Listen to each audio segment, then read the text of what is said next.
little more carnage today in Southern Utah for the Bank of Utah Championship. Stay tuned. We're going to talk about the winners and losers of the day here on Golf with Mitch.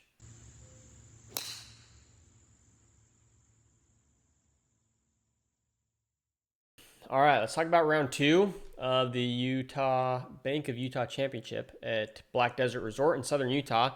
A lot of shifting happened throughout the day, and we talked a little bit about the suspension due to light yesterday. They brought that up on the broadcast today, and it's an interesting thing to talk about because it's the time of year, right, where you're short on daylight anyway, but it's a full field event. So there are a lot of people who need to get together to play golf and pack the rounds in. They had to push back the afternoon tee times by 15 minutes because of, I don't know if it was slow play or what it was, but the afternoon tee times had to get pushed back from day one. And so today was a really long day for some folks.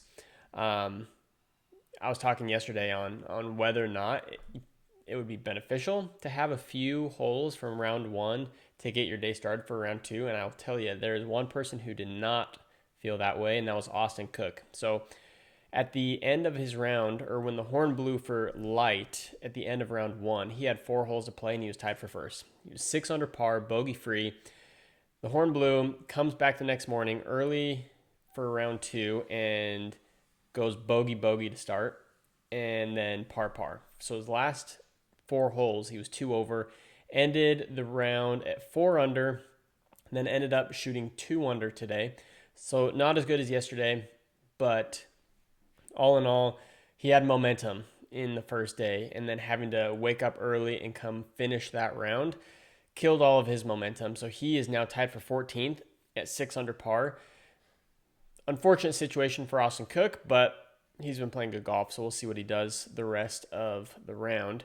A few other things to look at. Lonto Griffin talked about for the last couple days. He withdrew.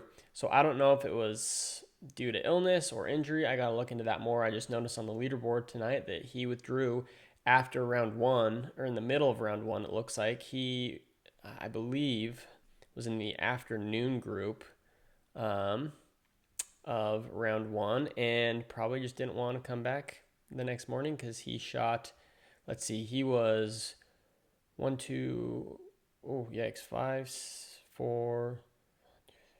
Looks like he was 8 over par with 3 holes to go after, or when the horn blew for round one, and called it quits right there. So I don't know if it's something that he knew he wasn't going to make the cut and wanted to just go home and not wake up early for the next day. I don't know exactly what happened there. But then there ended up being 1, 2, 3, 4 more people withdrew at some point today. So a lot of withdrawals today, but the course was a little bit harder today. Some people struggled, but there were also some people who played really well. So talking about the winners of the day, round two All Stars. First off, the winner completely of round two with a 7 under par for 64 is Pearson Cody. Went totally bogey free, went 33-31. So he paired that with his, let's see, with 2 under the day before. So he's in second place, tied for second at 9 under. We have the outright leader after round two. I shouldn't say after round two because there are a few people who still have a couple holes to play. Ran into the same light situation again today. But Michael Brennan is the leader in the clubhouse after 2 rounds at 10 under par. He shot 6 under today, so 4 under, 6 under. Super solid first two days, but there are a lot of people still in the mix. Matt McCarty, talked about him since he's the defending champion at the Black Desert tournament here. He fired off a 65 today, 6 under, 8 under for the tournament. He, I thought, was going to set a course record or something after watching his front nine. He started on the back nine, so his first 9 holes were 10 through 18, and he shot a 28, 7 under par, just on an absolute tear. The dude loves the golf course, apparently. I mean, he's the defending champion. But when he made the turn and played the first 9 holes for his second nine, he ended up shooting 1 over par, 2 bogeys, 1 birdie. So a little bit of a momentum killer. Ended up at 6 under through the day, 8 under for the tournament. So 2 strokes off the leader, very much still in it. A lot of golf still to be played after 2 rounds. Someone else I wanted to to bring up was Max Homa. Had an awesome round today, shot 5 under in a tie for 14th place right now. He has they talked about this on the broadcast too. He is locked up for 2026. He's had enough wins recently within his career, but another win helps extend his career exemptions and what he's locked in for. So even someone like Max Homa, who is locked in for signature events and things coming up for 2026, a win here in the fall with a field that doesn't have some of the big names that can compete maybe gives him a better chance at getting a victory. Could definitely go a long way for him for the longevity of his career, at least for the next 2-3 years. So someone to look forward to over the next couple days, because he's got a lot of momentum going into the weekend here after shooting 5 under. Billy Horschel also had a great day. Let's see. He shot, where did he go on the leaderboard? I made a note to talk about him. Also 5 under. He was 1 over for the day after his first round and shot 5 under today to be -4. The cut ended up being -1, and he was fighting to stay above the cut line and ended up having a great back nine and shot 32 on his back nine. So he made a tear to make the cut. So Billy Ho doing great there. Talking about some of the sad situations, the losers of the day or of the week, those who didn't make the cut that needed to.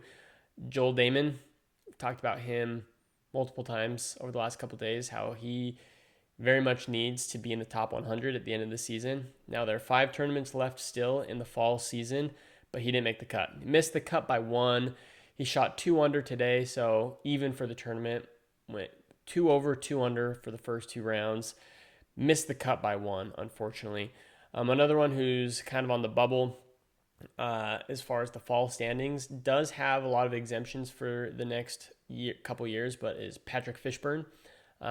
He shot a 1 over today to miss the cut by 1 as well. So unfortunate for him, but now that cut line could move. I'm saying these things, it's not concrete. So these people like Joel Damon, Patrick Fishburne, that could change because there are people who still haven't finished their round 2. So if we go to right around where the cut line is, you know what? Now that I look at this, there are a lot of people who could make the cut because there are 1, 2, 3, 4, 5 people still within the cut line that have a lot of golf to play. Seamus Power let's see, he still has 3 holes to go. He's 1 under. Lee Hodges is also 1 under, 3 holes to go. So anyway, I say these things. Joel Damon may actually make the cut here. I may be jumping the gun, but we'll have to keep an eye early morning tomorrow. That's one of those situations. I wonder what the pros are thinking of. Do I get to stay and play more golf, or do I need to fly home? They probably have flights trying to gauge whether or not they need to stay or fly home. And when there's a light delay and you don't find out until Saturday morning, it's probably a little bit frustrating, but they're probably sitting on pins and needles waiting to see if they're going to keep playing, because there are several people who are right now at even par that would love to see that cut line move. Looks like it has some potential to move. So we'll see. I don't think that would be likely. I bet it stays pretty solid at 1 under, but we'll see. Some of the others are unfortunate. Maverick McNeely, he's been playing really, really good golf, and he ended up shooting 1 over today to end the tournament at 1 over par. So I think he is, safe to say, out of this tournament. So those are some of the folks that we saw play good, play not so good. The other note that I made about Billy Horschel after watching him play a little bit today, this is obviously a small event, so there's not a lot of national broadcasts going on for this event. So you usually are stuck to watching the featured groups if you are tuning in. Billy Horschel was in one of the featured groups, and man, I love that guy. I'm a big Billy Horschel fan, but he is hard to watch on the putting green. His pre-shot routine for all of his putts there's so much movement before his putts, and he takes forever. It looks like he's almost tweaking. Like it's hard to watch, but he's a good player. So can't knock it. I mean, any person who's playing on the PGA Tour, there's anyone who criticizes their routine, you can't do that. If someone's taking forever playing at your local muni and they are playing awful, it's like, hey, maybe mix things up. But it's hard to criticize, but from a spectator standpoint, it is hard to watch Billy Horschel putt. But he played good today. So on the broadcast, they talked a little bit more and explained a little more in depth what the fall series implications are and where you stand in the rankings. So the top 50 in the FedEx points can still play in the fall, but it doesn't affect their status at all. If they ended in the top 50 of the regular season, they are exempt in all the signature events for the following year. So top 50, you're exempt.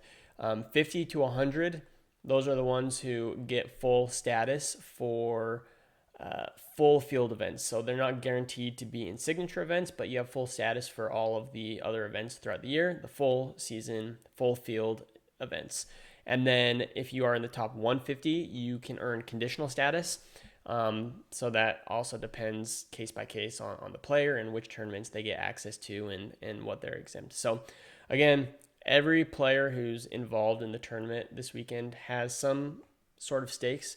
And if not, I think there's few situations where there are people who don't really have like status or exemption issues or much at stake there. But these are events, again, that don't have the top names in the official world golf rankings, the Rorys, the Scotties, the Justin Thomases, the guys that you see on the Ryder Cup team, who are playing really good lately.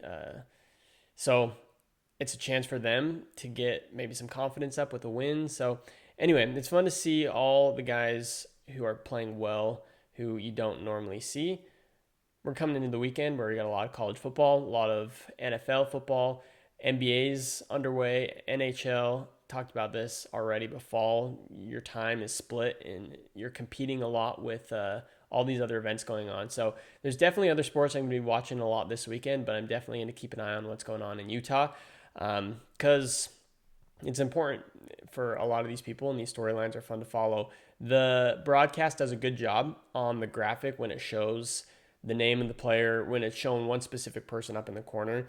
Kind of like what they do for the regular season with FedEx Cup points. They'll show a little number that'll either be green or red depending on if they are inside the top 100 or below 100. So if it's 100 or less, they will show that number in green. Otherwise, it'll be in red, but it shows the people's rankings.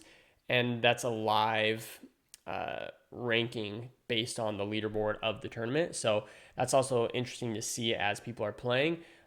When you're looking at people's scores, how they're playing, keep an eye on that too, because that kind of helps you gauge where they're at in relation to the field and some of those stakes that they're playing for their careers for the following seasons. So those are my takes from, not really takes, just my quick recap of what happened today if you didn't get a chance to watch. But we'll keep an eye on what goes on over the weekend, and most importantly, what happens early tomorrow morning, just because you never know. By the time you're watching this, you'll probably already have seen what the cut line is. But as of right now, late Friday night, we're waiting to see what happens early in the morning with those who are just right above the cut line that still have a lot of golf to play. If that moves the cut line at all for those folks like Joel Damon and other bubble players that are not only on the bubble for their careers on the FedEx standing points, but also on the bubble for making the cut for this weekend. So thanks for tuning in. We'll follow up tomorrow with more recap of what's going on in Utah at the the Bank of Utah Championship at Black Desert Resort, and we'll see how it shakes out.